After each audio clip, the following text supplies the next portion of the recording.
Well, hi, everybody. You guys are the diehards. Well, it's happy hour, and look at you. You're still going. Good for you. So I'm Jeline Reed. I'm the Director of Academic Technology for St. George's Independent School in Collierville, Tennessee, and I'm a Google certified teacher. And I'm excited to be here with you today. And I'm going to talk about some of the things you just saw. Who just saw the Hangouts that was presented? So we're going to talk a little bit about that, but I'm not going to bore you by doing the same thing. Sean did an awesome job with that. And we're just going to talk about how you can use this for personalized learning and collaborative education. So who in here is already doing Hangouts? Yay. And who's doing communities? Who's in a community? All right, we have some. Awesome. So with Google+, there are lots of great things you can do. And we're just going to show a quick little video. Welcome to Google+. Here's how to get started so you can enjoy all there is to see and do. First, you'll want to set up your profile. Click the profile icon on the left-hand side. You can always get back to your profile from here in the future. Just click on the profile photo here to choose a photo of yourself that you like. You can upload a photo from your computer or pick a photo you already have saved with Google+. Next, find people you know and add them to your circles. You can edit your circles by clicking the people icon on the left-hand side. Let's add family members to a circle. Simply click each family member and drag them into the family circle. Once you have the right people in your circles, you're ready to share.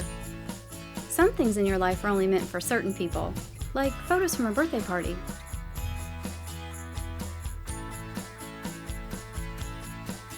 Google+ lets you share with just the people you want. You'll see your family's reaction to the things you share with them through their +1s and comments. That's all you need to get started. Now try it out for yourself. So much of it reminds me a little bit about Facebook, the same type of things that Facebook has, and that you have that same kind of social media atmosphere where you're connecting, but instead of liking people, you're plussing people. And you can use this tool for teaching and learning, and that's the part that I love, that you can have a more focused approach with this for teaching and learning. So this is what it looks like when you open your Plus account. You get this whole screen, and you can make it look different ways, the way you organize it. And you have a feed that comes through, and the feed is coming from the people who are in your circles. And when Google Plus first started, I just kind of randomly made my circles, and now I wish I could start over and reorganize, because it's nice to be purposeful about your friends or your circles. And so you can have your friends and your family in a circle. You can have your personalized learning network in a circle, your PLNs, people that you follow, people like Will Richardson, Alan November, Richard Byrne, any of those EdTech people you follow. And their information that they're posting is going to come into your feed. You can also have just your colleagues in your school. You can have students in a circle, because you can make these things as public or as private as you want. So you do have a profile, and the profile you're creating here is the one that is going to be your presence on Google. So when someone searches for you, it'll be your presence on Google. And you'll have your circles, and then you have communities or groups that we're going to talk about, and lots of other things too. You saw the Hangouts, and we'll talk about how to use that. So when you get there, it's kind of a hidden menu. When you mouse over at the top, it has plus Jeline or plus your name or plus you, and that's how you access it. And when you mouse over, you can get to all these different components of Google Plus and utilize them. So like I said, you want to organize people you know and have them join your circles and put them into these circles. People will follow you. If you're posting things, they'll follow you, and then you can follow them. So who uses Twitter right now? Who are our Twitter users? You're the tweeters. And I love Twitter, but I will tell you I love Google Plus more, because I'm not always on Twitter, and I don't have an aggregator, and so I tend to lose a lot of messages that I don't have time to go back and view. And with Google Plus, I can go back and see a lot of those things easily. It's still there in my feed. So I love it, and you can share circles. For instance, some of the Google certified teachers are all in a circle, and we can share those same communities. So if you have a community of people you're following, you can easily share that community with others as well. So how can you use this? You can use it to exchange information. You can use it for just communicating with colleges or students. And we're doing it a lot. I was at Ole Miss recently working with the School of Education there, and they're making communities just for the School of Education. And with the Hangouts, when they're having their student teachers out traveling all over and doing their student teacher practicum at a school that's 200 miles away, they don't have to go visit them all the time. They can use a Hangout to watch what they're doing. Pose questions, get answers. Don't know how to do something with your Chromebook, put it up there and get an answer right away from your whole network that's out there. And learning from each other. And yes, you can do it for fun stuff. You can do it with your family. You can do it with friends. You can do it with your hobbies. And then you can organize your participants for your Hangouts and share your contacts. So going Google and using it to connect and to share and to learn is really exciting. And one of the things I love is the communities. And when you're in the communities in Google+, you can do a search. There are all kinds of communities out there for education, and they're great ones for you. So if you're doing it for personalized learning and you're a photographer, there's one for you. If you like to go running or biking, there's one for you. If you're a wine connoisseur at 5 o'clock on the big day of the conference, there's a wine community for you. So you can search these communities and join them. And the really cool thing, too, is they can be public or private. People can just join, or they can have to be approved to be accepted. So think about a class. So think about you're teaching a class, and maybe it's English literature. You can set up a community that is just your English literature course, and your kids are able to participate with you in that same kind of Facebook, Google+ community experience. But with Google+, you're able to manage it easily. It's free. You can do as many as you want to, and you can control it and have the privacy settings. We're using this a lot with reflections. There's lots of ways to post questions here and have reflections. So you can use it for your personalized learning and share information about photography or wine or biking or whatever it is that you like to do. But you can use it for that collaborative education as well. If you're in science, there is a science community. If you're a math teacher, there's a math community. If you're into STEM, there's a STEM community. There's even about 3 Google Apps and education communities. So you can join them. And one of the others I have is digital textbooks and electronic learning resources. So looking through the different topics for you personally, and then looking for the different topics for you professionally and what works for you for your personalized learning network, and how you can start developing these communities and sharing information is really exciting. And then the other part of this, besides the communities, and there's so many parts to Google+, but these are the parts that I love the most, the communities and the Hangouts. And you just saw Sean talking to you about the Hangouts and all the cool things you can do at the Hangouts. This is one we did where a lot of us were having meetings and talking about some collaborative events that were coming up. If you're planning a conference, if you're planning a meeting, you can meet from all over the world in a Hangout. And you can record them or just have them be completely live.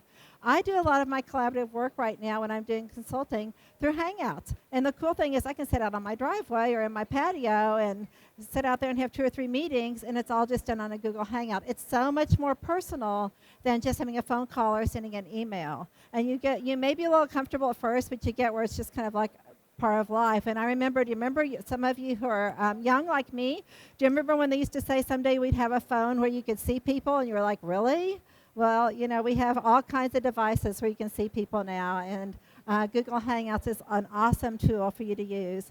And then how are you using it for your own personalized learning? And this is one of the events we did with the Education on Air with Bill Bass and some of the other Google certified teachers, where we were talking about this very topic. So if you want to know more about personalized learning and collaborative education with Google+, you can go online to the archives and you can see all the different things that we're using it for.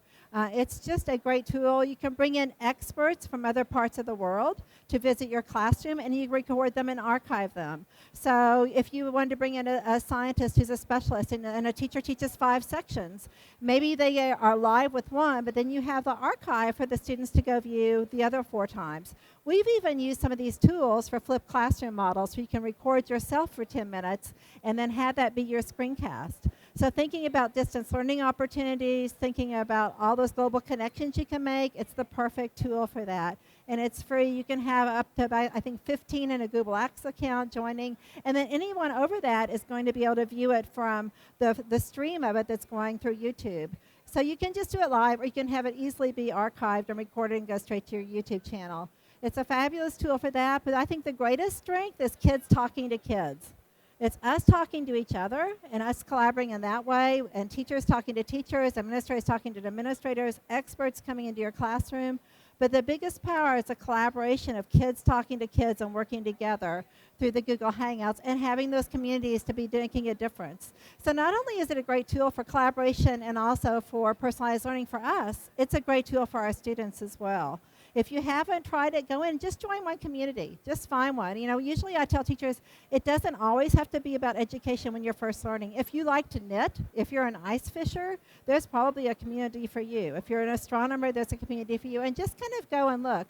When you're looking, see how many people belong to the community, see how many posts are in that community, how often they post, and kind of look at it first. And if you see there's a lot of communication in there, it's a great one to join. If you see that somebody started, they had a great idea, nobody's posted for 2 months, and there's no real interaction, it's maybe one you don't want. I made a community recently for mobile technology and learning, and I probably made it 4 months ago, and I used to go in and check it all the time, and I had 10 members, 20, and I got really excited when I had 100. We're at like 1,200 members. I don't even have to go there anymore. And it catches those spam or anybody they think might be inappropriate, and they send you messages, and it'll hold that little message for you. So just knowing that if you build it, they will come. If you have a topic of interest, there are great communities out there for you to join and great ones that you can also join. So I encourage you to go to Google Plus for education and look at the personalized learning, the Education on Air things that are out there. Lots of resources from Google Education on Air. There are live events going on all the time, but there are also the archives, including the full presentation of this that's up there for education. If you want to learn more about Google Docs, Google Maps, Google Drive, anything Google, we have had Google certified teachers online doing these presentations, and you can just do just a regular search for Google Education on Air. You can Google it. So Google Education on Air, and you'll find all kinds of resources. You can email me. I have all kinds of great resources I can also send you links for how to use Google Plus in education for collaboration and personalized learning. And this is the URL, but for the Edu on Air, it's sites.google.com/site-edu on air. But a simple Google search would be much faster. And I just encourage you to try it. Get out there and try it. Use it for you first and just understand it. And then think about how can you use this tool to enhance and engage your kids for education. How can you use this tool to enhance and engage you and help you develop your personalized learning network? There's my email, julianr@gmail.com. This is kind of your swan song for the day. So it was a really quick just ending for a great day in the Google booth. I hope you've all learned lots. I hope you've had a fabulous day at the conference. And good luck. Have a great evening. And we'll see you tomorrow. Thank you.